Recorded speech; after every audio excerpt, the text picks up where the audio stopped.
Good evening, everybody. My name's Tom Stoukas, coming to you from Sarnia, Ontario, on Monday, July 14th, 2025. Middle of summer already. I can't believe it. Um, just going by so quick. Hold on one sec.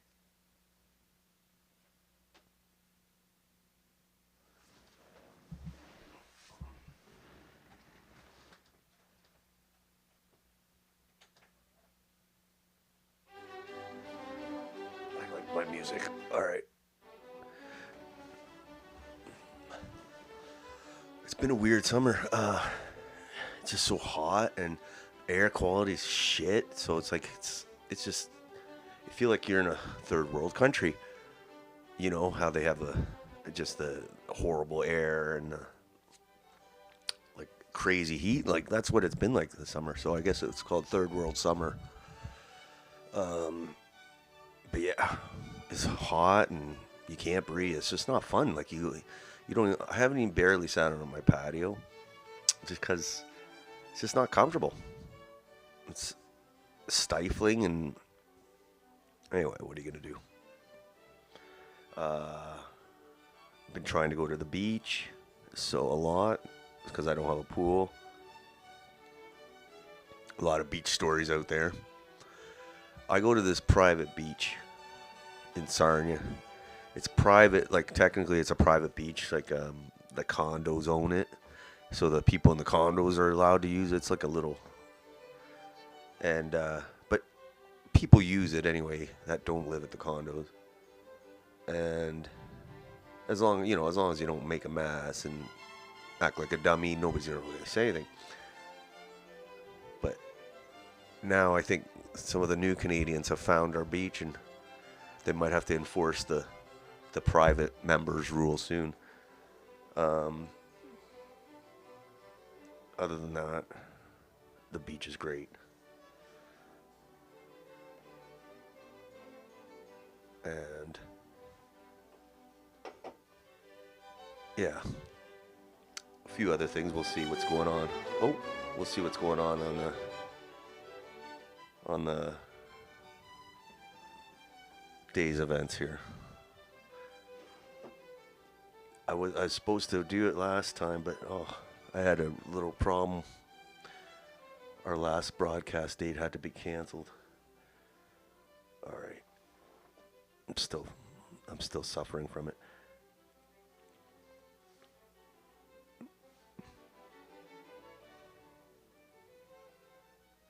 Look what the heat's done to me this summer. Holy, I work in the heat too, so my brain's probably hard boiled.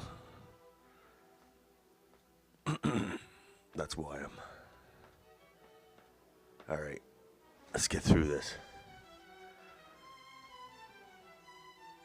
So, July 14th.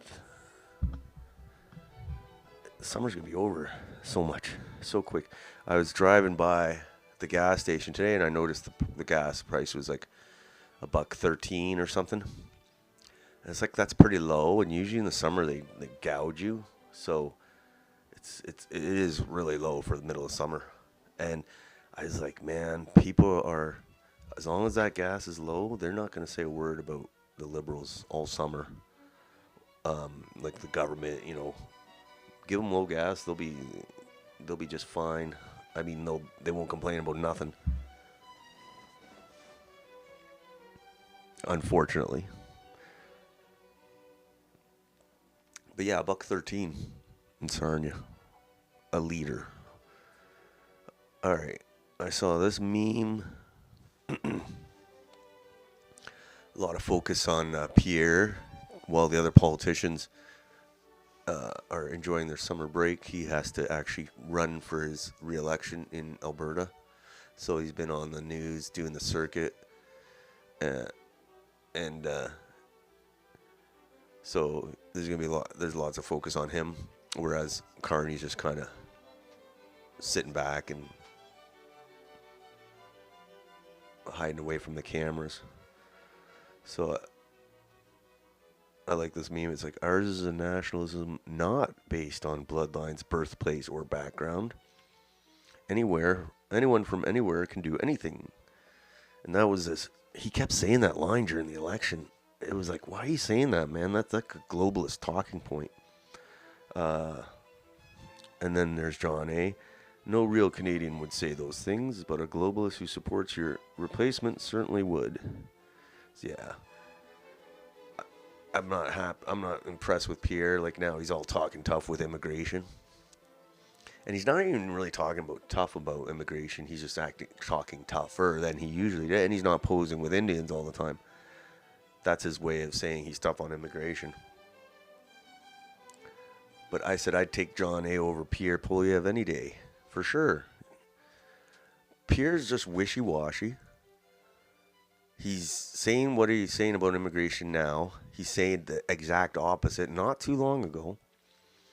So I don't really trust somebody like that. I don't trust anybody anymore, but it's so disingenuous when you see him talk now about immigration. I was like, man, you were totally wanted direct flights from these places not too long ago. Now it's just so disingenuous.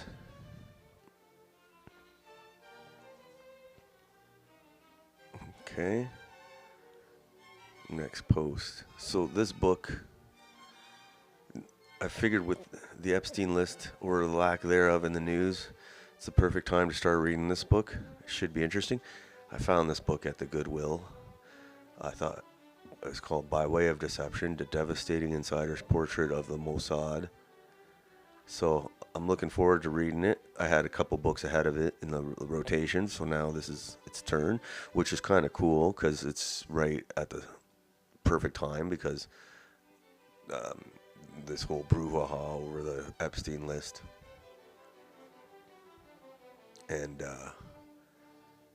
who's involved and all this with Donald Trump not releasing anything and telling people to move along. So it'll be interesting to read this book to see if get any insights onto the Mossad operating procedure by way of deception. Not their official motto, but unofficial motto. So I'm looking forward to reading some interesting things. All right. Now, a little closer home, Brampton, Ontario. Moise Kunwar, charged with fraud, took deposits for pre-construction homes built by a developer he had no connection with. Since his arrest, dozens, holy shit, more have come forward stating they've been scammed by Kunwar. Holy shit, dozens. I don't understand this pre-construction thing. I would never give money, like a big down payment for something that's not even built. If you know construction business, it's very dicey sometimes. Never in a million years. Like if the house is sitting there ready and you want to buy it, that's a different story. But these pre-construction things, obviously there's a lot of room for error. And I just don't understand it. People were lining up during the... So I'm seeing here on the TV, sorry, Toronto had southwestern Ontario had some of the worst air quality in the world. And it felt like it, yeah, holy shit. We're becoming a third world country. Like, in all respects, we're becoming a third world country. Even the air is third world quality. All right. But yeah. I don't understand I would never understood the infatuation with pre-construction homes. I've heard so many horror stories, and this is the ultimate horror story. At least if it was a legit pre-construction, you might have a chance they'd build the thing, or you'd close on the deal. But with this, your money's gone with this guy. But it's kind of like the scamming culture. Like they'd never seen a scam they didn't like here. These Indian guys. Why do you think all of a sudden your phone, last few years, your phone's ringing off the hook with all these scammers trying to get information from you. Like, it's not a coincidence, the timing, you know. And it's like, there's a scam for everything. Like, we were looking at the scamming of the London hospital, and the scamming of this, and the scamming of that. It's too much. Oh, and then here they're having this is a weird video. So, it says here, it's too early to poach the salmon, so they poison our rivers and lakes with lead, heavy metals, and garbage this time of year instead. So they're doing some kind of, I don't know, Hindu ceremony by some river in Ontario. I was like, let's see what this says.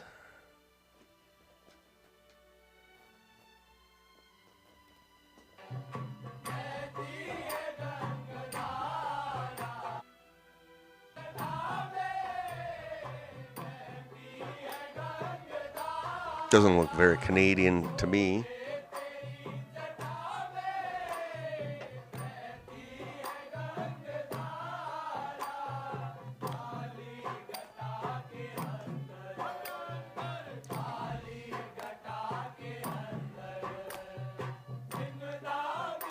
Ganga Arti.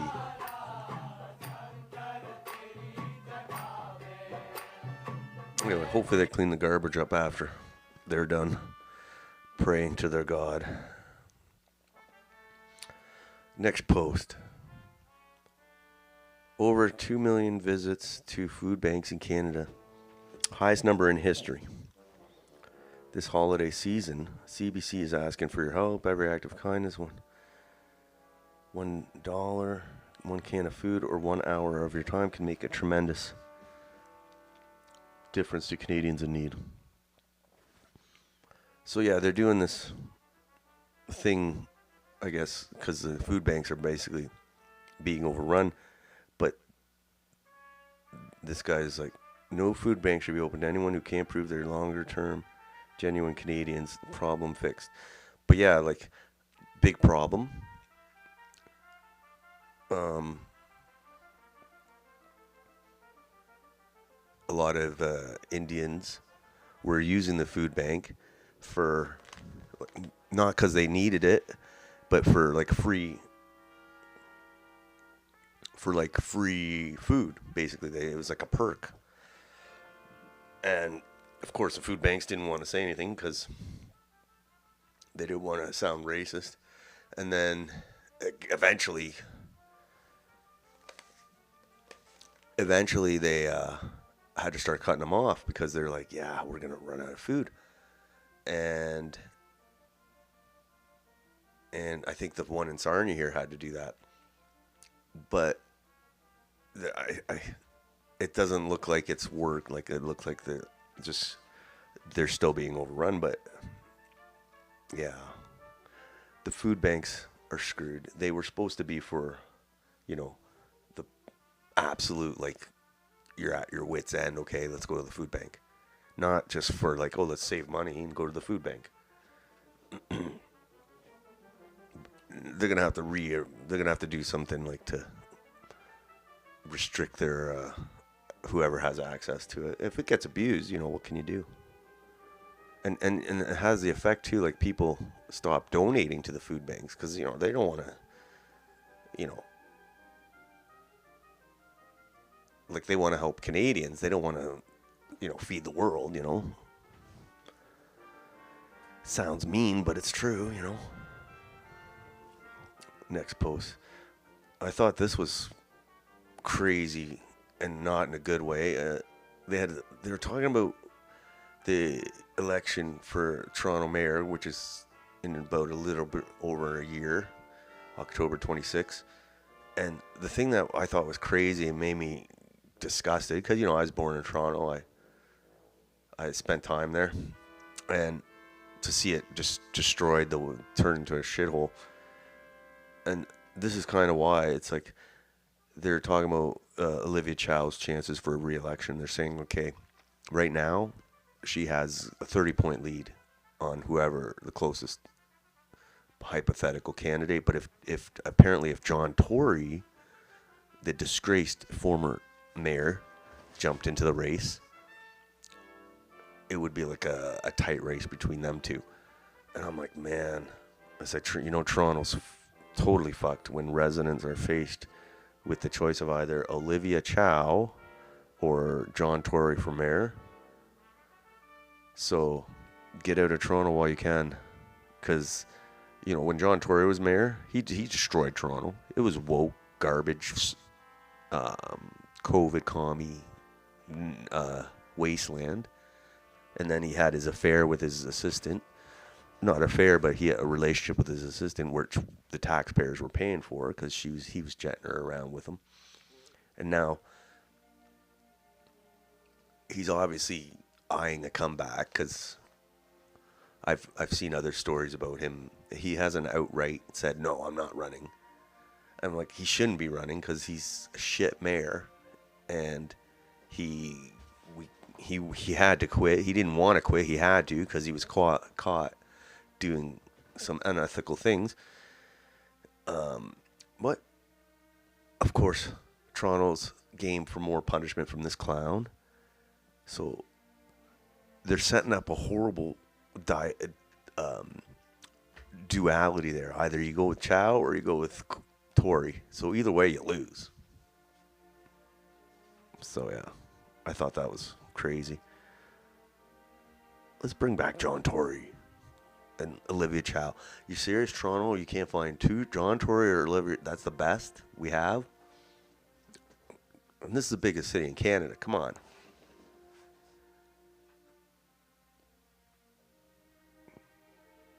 Next, there's our buddy with the pre-construction deposits. And then that was that story we're talking about, the London hospital. 2 lawsuits filed by the hospital alleging a massive fraud. Of course, all from India, all Indians. Next, this is the rebranding of Pierre as he heads into a by-election in Alberta in a very probably strong support for independence riding, and also probably a little bit not too hot on the mass migration. So now, because he's running in this conservative riding where people want to separate and they don't want Canada to look like a third world country, he's saying all the things that are appealing to them, right? See, this is how he works. But when he's in a different audience, he'll say he'll pander to that audience, And I get it to a certain extent. Leaders have to do a bit of pandering, but this guy, that's all he does is pandering. And it's just so shameless. Like, how do you say you want a direct flight from Amritsar? You don't want to deport students people with student visas. You want to keep them, and you have like half your parties are Indians, and then to go and totally do a reversal because you're running in a totally conservative Canadian riding in Alberta. So it just shows he has no principles. You should basically say the same. Have a principled stand regardless of who you're talking to, and if they respect it and they don't, that's up to them. So anyway, Rupa Subramanya, who's been saying a lot about the Indian stuff happening in Canada, she has a little bit of insight into it, being from there, and so she's put there's a little nice clip here of Pierre and his evolution in the immigration file. But what does she say here? In 2 years, Pierre Poilievre went from pledging faster immigration processing for cooks and boosting economic immigration to offering study loans and big, powerful, inflation-proof paychecks for newcomers. Now he's pushing depopulation. Has anyone asked him what has changed? Yeah, so let's look at this. This is hilarious because I was watching it. I was like, So, so there's even during the even during the election, every speech he was like, it doesn't matter if your name's Patel or Poilievre or Mohammed or Martin, you're Canadian, and anybody from anywhere can do anything in Canada. So it's like he was literally just saying this at the election, and he was saying it not just once in a while. He was saying it was like his main campaign commercial. So now he's saying this. It's messed up. He's messed up. At least Carney, at least Trudeau, they say they love immigrants. They want to turn Canada to third world. They say it. Like, at least they believe and they're doing what they're saying. Whereas Pierre's just doing it, okay, he wanted to pander because he thought he needed to pander to win. And now he lost, so now he needs to win this riding, so he's got to act like a anti-immigrant politician. Like, it's so off-putting. Listen to this. I don't even think Trudeau and Carney would do this. Like, switch a position on immigration. That, like, total switch, Maybe alter it a little, but not a total switch like this. 2.6 million people waiting for their immigration applications to be processed. Yes. 1.2 million are past the service standard. This is a staggering number, and it's incredible because Trudeau's spending vastly more money on bureaucrats to process all of this, but it's not getting done. And we need to get the government producing and performing again, incentivize the public servants to rapidly process these applications, because right now we have businesses that can't get workers. I visited with A1 Trusses yesterday. They're a Vancouver area company that build trusses for homes. I don't know if you know of the company. For a long time, yeah. And very reputed. Their problem is they can't get enough workers, so they can't keep up with the demand. That means housing is more expensive. You need trusses for houses, but you need workers to build trusses. We got to bring in over workers from India. Wait, months and months and months to get to process workers to come from abroad. And that means that the failure of the government to do that. The other example I went to a business the other day. They have opened a Punjabi restaurant 4 years ago, but Maharaja Sweets. they don't serve any customers in their restaurant because they have no cook. Yes. They can't process applications for cooks. If you brought in the cooks, then you'd be able to start the business and hire Canadian this guy. Waitresses, Canadian waitresses, receptionists, janitorial staff, create a bunch of jobs for all kinds of other people. But you need the cooks, and if you can't get the cooks, you can't get a restaurant. So to get our economy firing on all cylinders, we need to quickly process economic immigration. I also want to incentivize provinces to speed up foreign credentials recognition. Newcomers who arrive qualified as doctors, engineers, but can't work in their field. I want to sign deals with the provinces so that we have a 60-day guarantee. Within 60 days of a newcomer arriving in Canada, they should get a yes. Arriving and applying to work in their field, they should get a yes or no based on their tested abilities, not based on where they come from. I'm going to back up 30,000 small study loans so that immigrants who need time off work to study up to the Canadian standard can do so without ending Look up at on that. the street. It's like a globalist talking points here. While they're off work. And also I'm going to work with the professional bodies to create modules that allow future immigrants to begin studying and preparing to get credentialed in Canada before they even arrive. And that way, while they're waiting to process their application to come to Canada, they're also preparing to get licensed. He gave so many interviews like this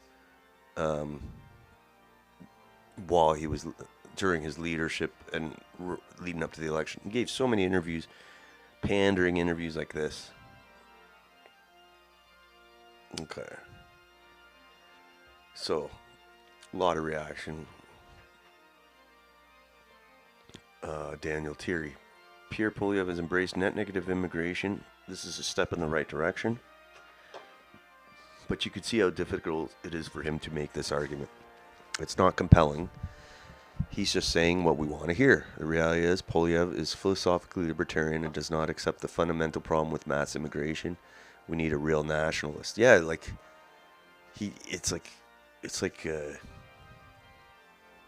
pulling teeth with this guy to say mass immigration. So, and people are like, oh, he's he's against immigration now. But like, if you look at his words, it's not really. Like, he's just saying it because he's running in Alberta and he has to say it because he wants to win his riding. So, but if you look here, this post, Pierre clarifies his position on immigration.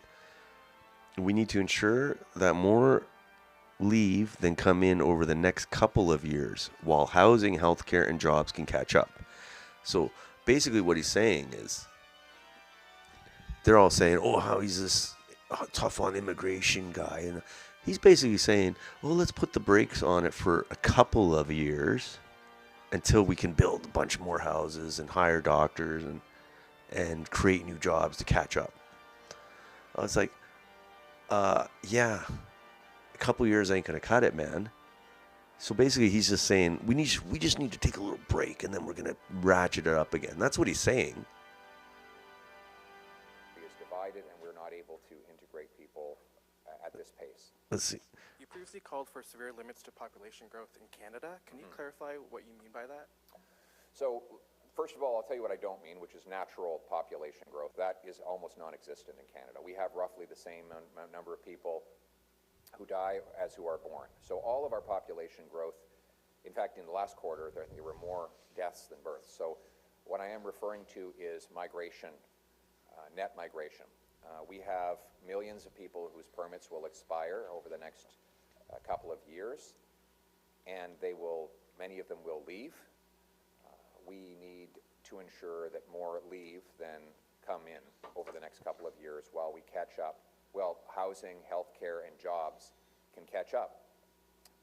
We've had population growth of roughly 1 million a year under the Liberals, while we barely build 200,000 homes. So basically he's saying, oh, I'm not against immigration. I just want to stop it for a couple of years so we can catch up, because then we can rev it up again.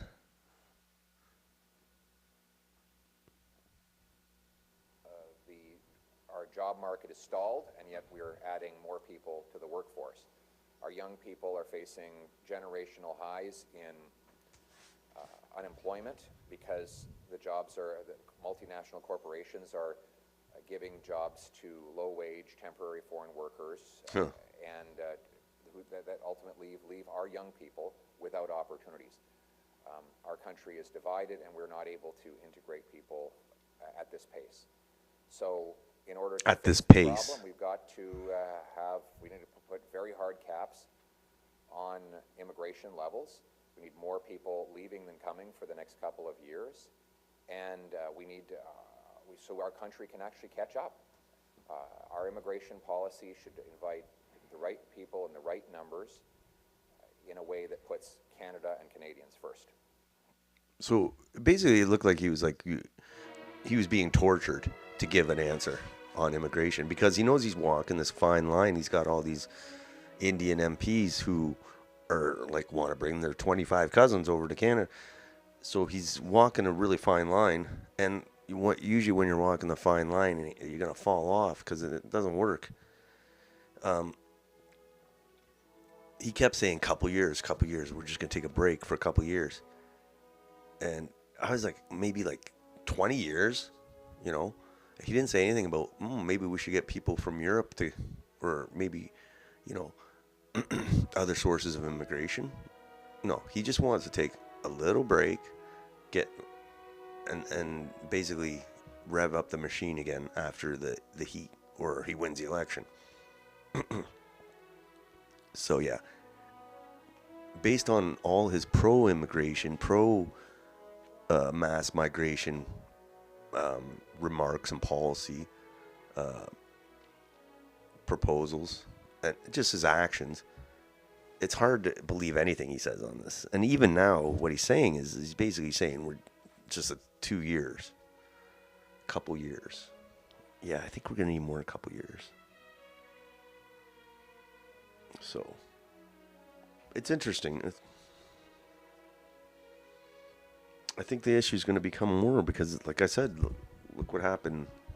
They let already million in already this year. All right, next one. Little entertainment here. A lot of people are butthurt over the new Superman because apparently I watched the Superman movie on the weekend and it was pretty shocking. A little, I liked it. It was all right. It wasn't bad.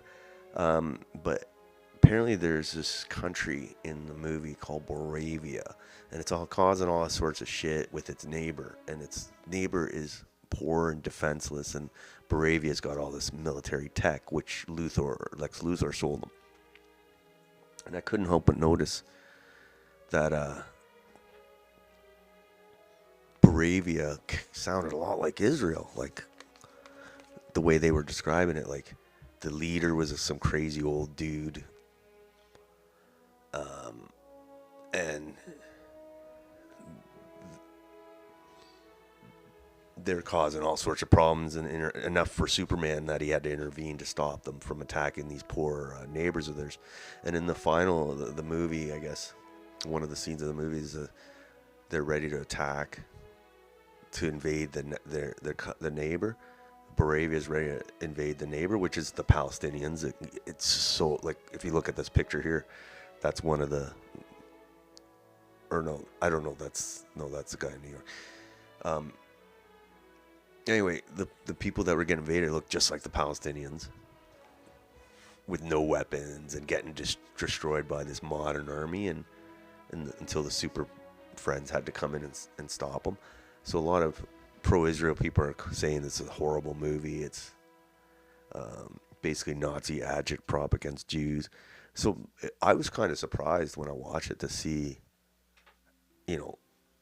it's not hard to see that Boravia is kind of like a quasi-Israel style state. And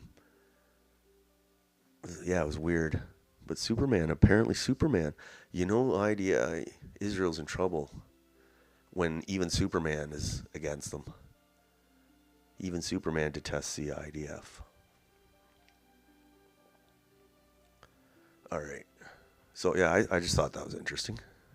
In case you're wondering why Ben Shapiro and all them don't like the new Superman movie, that's why. I saw this thing on Trump. We're still, Trump caused a big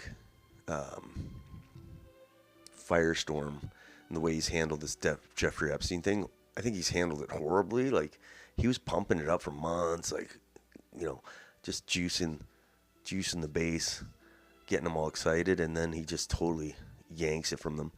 And now there's all sorts of theories why, and he's in the list, or they're threatening his life, or who knows. So who knows what the truth is, but I saw this article here.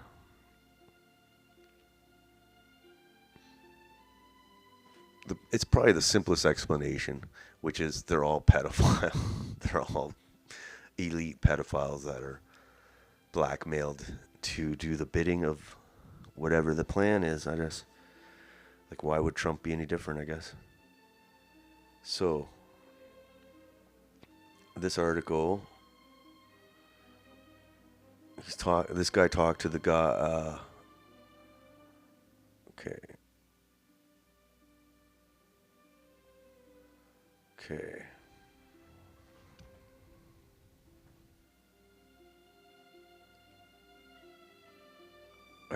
The reason I want to look at this is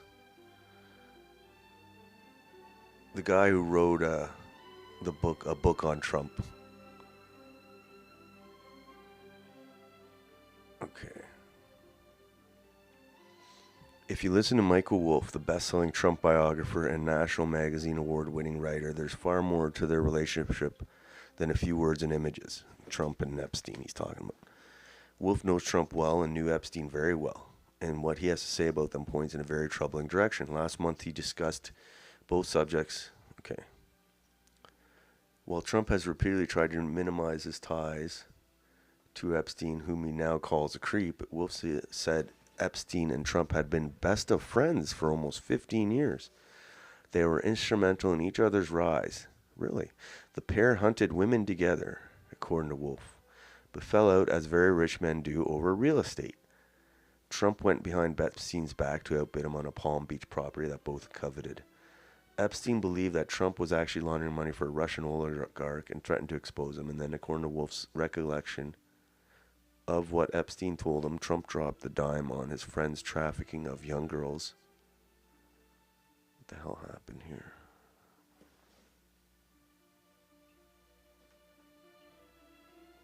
What happened, X?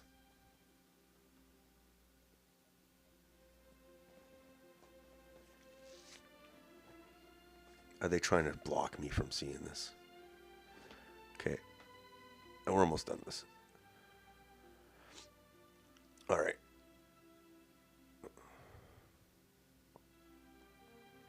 So they're accusing Trump dropped a dime on his friend's trafficking of young girls to get out of here. To Palm Beach Police Department. Okay, so he's saying Trump is the one who ratted Epstein out. By the time of Trump's ascent to the presidency, Epstein was ready to drop a dime of his own, Wolf told Blumenthal once after Trump's election in 2016. I was sitting talking to Epstein and he said, "Wait a minute, I've got to show you something." According to Wolf, Epstein went into his safe, came out with photographs. They were Polaroids. He kind of spread them out like playing cards. It was Trump with the girls of uncertain age at Epstein's Palm Beach house, where all the things that Epstein would ultimately be accused of took place. He placed the dates of those pictures around 1999 or 2000. There were two in which the topless girls are sitting on Trump's lap, and then a third in which he has a stain in front of his pants and the girls are kind of pointing at it, sort of bent over laughing. 3 or 4 girls, Wolf said. He assumes those photographs were in Epstein's safe when the FBI raided his house and seized every item of potential evidence. So yeah, still, that's the guy who did Trump's a book on Trump, and I don't know, seems pretty legit. So if he had Polaroids, I'm sure he had a lot more. And then you got all these influencers. Some of the influencers are like furious about not having the list and the information not being released, and the other half are kind of running cover for the Trump as like being loyal to Trump. Charlie Kirk has been trying to balance the rage of people, like people outraged over not releasing the list, to not pissing off his masters. He's trying to balance it. Let's see what he said today. To be done, solve it, balls in there. Honestly, I'm done talking about Epstein for the time being. I'm going to trust my friends in the administration. I'm going to trust my friends in the government to do what needs to be done, solve it, balls in their hands. I've said plenty this last weekend. So if you guys want to see my commentary on it, that's fine. They're really trying to hide this Epstein thing. And I think the more they hide it, the more people want to know what really happened. So, should be interesting if it keeps dogging Trump. And Trump's a very sensitive guy. Like, if people are talking shit and smack about him, especially people like in MAGA country, he's gonna know about it. So it should be interesting. And here we're talking about Superman being against Israel. We wonder why. They say they keep killing civilians in Gaza, even though they say they don't. But Israel Defense Forces admits technical error after Israeli missile killed 10 people, including 6 children at a water collecting point in Gaza. That's pretty horrible. And this happens like every day. But that's it.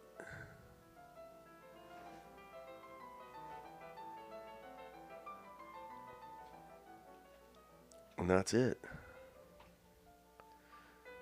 And I guess the stampede's over, but the one story that came out of the stampede was how the police had to put like flyers out in different languages, Arabic and Hindi, basically saying, "Hey guys, welcome to Canada and Stampede. If you would refrain from sexually assaulting our wives and daughters, that would be great." Or basically they said it was a public safety campaign during this year's Calgary Stampede that urged attendees to avoid committing sexual assault. So that's the new Canada we live in, I guess. So that's about it. So we'll check back tomorrow, 9 p.m. Eastern, and see what else is happening and see how bad the air quality is. Right now, we're a third world country. We have third world country air, so I guess it's an appropriate situation for us. We wanted to turn Canada into a third world country. Well, we're getting our wish. So, until then, stay out of the dirty air and have a nice night. We'll see you tomorrow night.